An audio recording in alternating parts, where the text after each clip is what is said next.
Welcome to our channel. Today we how to recover your investment property value with LoopNet beginner guide step by step clearly.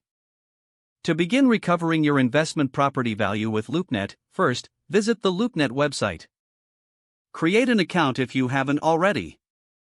Once logged in, use the search bar to enter the location of your investment property. Narrow down your search by applying relevant filters like property type, size, and price range. Review the list of properties that match your criteria. Take note of the properties with similar features and price points.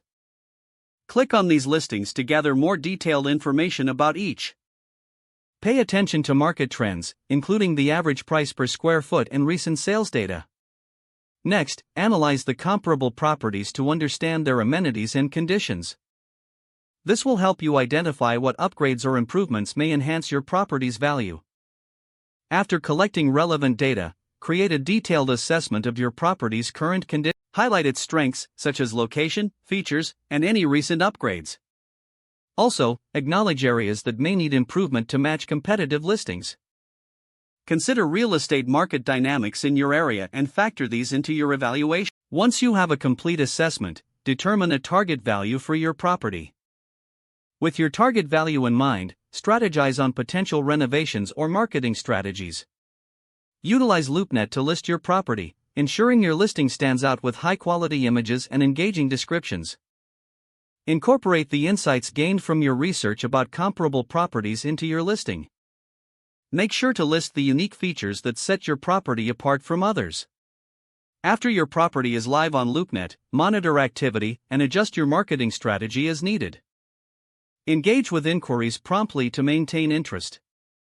Lastly, be patient and ready to negotiate, as recovering your investment property value may take time. If the page does not load, refresh the browser or try again in a private or incognito window. Make sure you are using the correct email address, then retype it carefully to avoid small typos.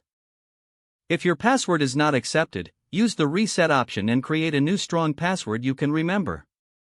Check your spam folder for verification or security emails, then complete any requested confirmation steps.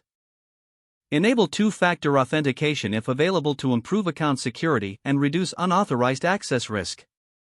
After signing in, review your profile details so your contact information and settings are accurate and current. Don't forget to like this video and subscribe to our channel for more step-by-step tech guides.